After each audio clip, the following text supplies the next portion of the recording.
V tejto chvíli sa už budeme ďalej rozprávať o finančnej gramotnosti, konkrétne o investovaní a sporení. V našom štúdiu už preto vítam Ladislava Zakara. Pekný večer. Pekný večer, ďakujem. Takže spomínala som, že sa budeme rozprávať o investovaní alebo o sporení. V čom sa líšia tieto dva pojmy?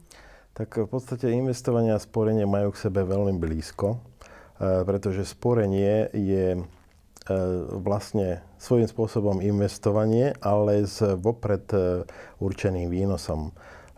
Rôzne formy sporenia sú možné cez finančné produkty, ktoré ponúkajú bežne banky, teda či už je to bežný účet, terminovaný účet, poprípade stavebné sporiteľne ponúkajú stavebné sporenie.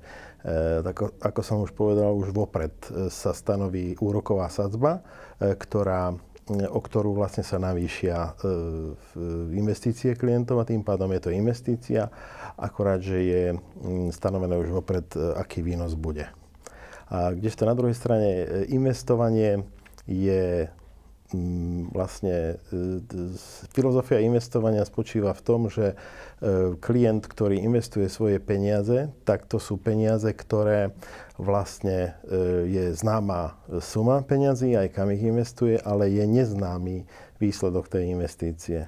Takže potom už vlastne záleží na tom, akým spôsobom sa tá investícia nastaví, kam sa rozloží a koľko nám vyniesie.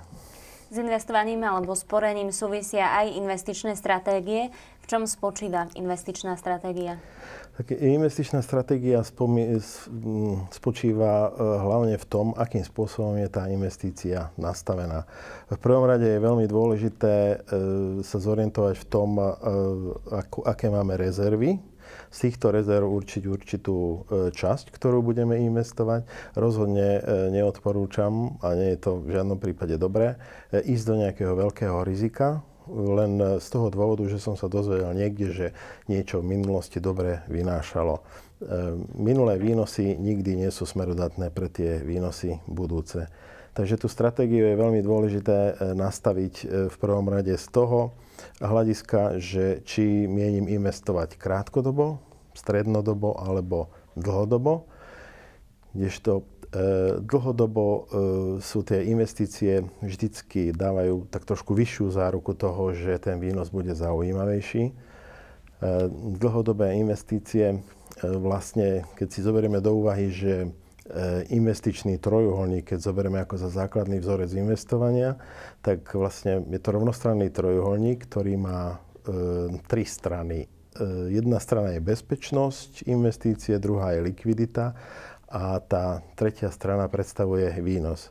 Samozrejme, v takejto ideálnej podobe neexistuje vzťah týchto troch veličín, ale vždycky je to niektorá tá veličina je menšia na úkor tých ostatných dvoch. Takže v prípade, keď je ten výnos nízky a likvidita a bezpečnosť je vysoká, tak znamená, že hovoríme o nejakej krátkodobej investícii.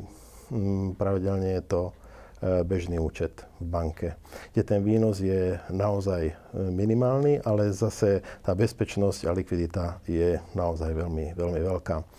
Potom strednodobé investície z tohto pohľadu vyzerajú tak, že je tam o niečo vyššia likvidita, nižšia bezpečnosť, ale zase trošku väčší výnos. A v tom dlhodobom horizonte je vysoký výnos, nízka likvidita, ale pritom vysoká bezpečnosť. Čiže dá sa povedať, že tie dlhodobé sú také najlepšie, najvýhodnejšie? Najvýhodnejšie a dá sa povedať, že aj najbezpečnejšie. Takže dlhodobé investície sú vhodné aj pre ľudí, ktorí sú zameraní tak konzervatívne a môžu si dovoliť v dlhodobom horizonte investovať aj do záležitostí, ktoré krátkodobo majú veľmi vysokú tzv. Volatilitu. To znamená, že veľmi prudko kolíšu. Týmto sa vyznačujú hlavne akciové trhy. Ich taká zásada je, že krátkodobo kolíšu a dlhodobo stúpajú. Takže pokiaľ zoberieme do úvahy takú základnú investičnú rovnicu, ktorá je že kapitál rovná sa peniaze krát čas. Takže v prípade, keď máme dostatok času, tak nepotrebujeme až toľko peňazí, aby nám ten kapitál narastol. Do čoho všetkého sa dá investovať? Aké sú možno aj najpoužívanejšie investičné produkty? Investovať sa dá v podstate do všetkého, čo nám nejakým spôsobom donesie nejaký úžitok, teda vyniesie nám nejaký výnos. Sú aj všeobecné druhy investícií, napríklad bežne sa používa, že investujem do vzdelania, ale to je taká predpríprava na to, aby som v budúcnosti sa vedel správať v oblasti investícií tak odvážnejšie. To znamená, že najprv sa musím naučiť niečo robiť, aby som to vedel robiť dobre až dokonale. A vlastne, čo sa týka tých foriem foriem investovania, tak môžeme napríklad hovoriť o veľmi častej forme investovania, to je investícia do nehnuteľností.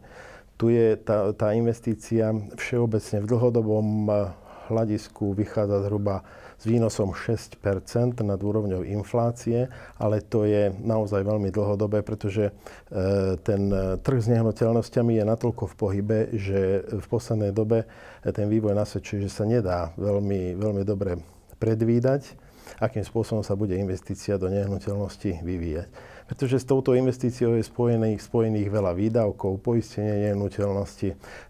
Tu je veľmi dôležité zvážiť aj to, že či kupujem nehnuteľnosť aby som ho použil ako aktívum alebo pasívum. V prípade, že budem bývať v tej nehnuteľnosti, tak sa to nedá považovať za investíciu, ale skôr je to taký zdroj pasívneho príjmu, pretože s tou nehnuteľnosťou sú spojené náklady a to znamená, keď mi peniaze odchádzajú z vrecka, to je pasívum, a keď mi prichádzajú do vrecka, je to aktívum. Takže keby som si kúpil nehnuteľnosť a prenajal by som, tak už môžeme hovoriť o aktívnom spôsobe investovania. Ďalšie spôsoby investovania sú napríklad štátne dlhopisy, podnikové dlhopisy, akcie. Bežne pre človeka, ktorý sa nezapodieva takou špecifickou investičnou činnosťou alebo sa neorientuje v tejto sfére, tak pre ňo by som odporúčal skôr investíciu do finančných produktov, cez ktoré sa investuje do podielových fondov. Podielové fondy vlastne vznikli kvôli tomu, aby ľudia, ktorí povedzme nemajú veľa peňazí alebo nemajú vysoké príjmy, aby mohli vlastne investovať rovnakým spôsobom, ako to robia veľkí investori cez burzu a podobne. Spomínali sme teda investičné produkty. Možno by aj našich divákov zaujímalo, kde je lepšie investovať, či v banke alebo v poisťovni. To je individuálne. V podstate banka aj poisťovňa sú finančné inštitúcie, ktoré majú veľmi veľa rôznorodých produktov, ktoré ponúkajú svojim klientom. Avšak treba si vždycky dávať pozor na niektoré také zásadné rozdiely medzi týmito finančnými inštitúciami, pretože poisťovne ponúkajú niečo iné ako banky. Napríklad banky majú finančné produkty, ktoré sú úročené jednoduchým úrokom, to znamená, že vždycky úrok sa pripíše iba na základe toho, koľko tam klient vloží. A na druhej strane poisťovne majú finančné produkty, ktoré sú úročené zloženým úrokom, čo tak ako Albert Einstein povedal, že je to najgeniálnejšia vec v poslednej doby, zložený úrok, lebo na tom v podstate každý vie zarobiť. Existuje dokonca, odborníci vypočítali, že existuje akési magické číslo, je to číslo 72, ktoré keď vydelíme výnosom, tak vlastne vyjde nám výsledok, ktorý odzrkadluje to, že koľko rokov potrebujeme na to, aby sa nám investícia zdvojnásobila. To platí iba pri zloženom úroku, ako nie pri jednoduchom. Ďalšia vec je, čo sa týka rozdielov medzi bankou a poisťovňou. Poisťovňa má väčšinou svoje účtovníctvo oddelené od účtovníctva podielníkov, ktorí investujú cez poisťovňu, kdežto banka nemá oddelené účtovníctvo. To znamená, ja keď prinesiem 1000 eur do banky a o 10 minút vidím, že riaditeľ banky odchádza na novom aute, tak mám taký dobrý pocit, že aj ja som mu prispel. Môžeme ešte na záver spomenúť, či je vhodné podľa vás investovanie spojiť so životným sporením, s poistením? To je veľmi dobrá otázka, pretože toto je, by som povedal, taký problém, ktorý potrebuje veľmi veľa ešte diskutovať o ňom a to riešenie vlastne tohoto problému je také dosť dlhodobé, pretože produkty, ktoré sú na slovenskom trhu ponúkané, tak nie vždy spĺňajú predpoklady tých klientov. To znamená, že niekedy aj po 20 a viac rokoch ten klient, napriek tomu, že si takýmto spôsobom napríklad sporil na svoj dôchodok, tak je prekvapený z toho, že povedzme dostane možno aj menej, než celkové tam vložil. Už sa blízka v tomto smere na lepšie časy, a to v tom zmysle, že jedna nová finančná inštitúcia prišla na trh vlastne s takým produktom, ktorý tieto nedostatky doterajších životných poistiek v podstate rieši. A táto finančná inštitúcia vlastne tento produkt uviedla na európsky trh vďaka európskej licencii, ktorú dostala od Národnej banky Slovenska.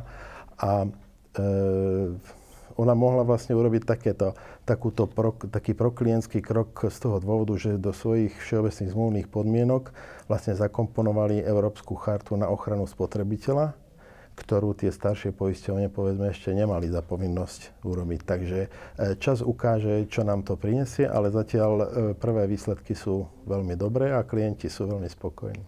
Je tu naozaj veľmi veľa informácií. Môžeme teda spomenúť, ak by mali ľudia záujem o viacej informácií, nájdu ich? Nájdu ich na webovej stránke www.lacozakar.sk a je tam aj poradňa, do ktorej v podstate môžete posielať aj svoje otázky a ak budeme mať príležitosť v TV naša, tak veľmi radi vám odpovieme.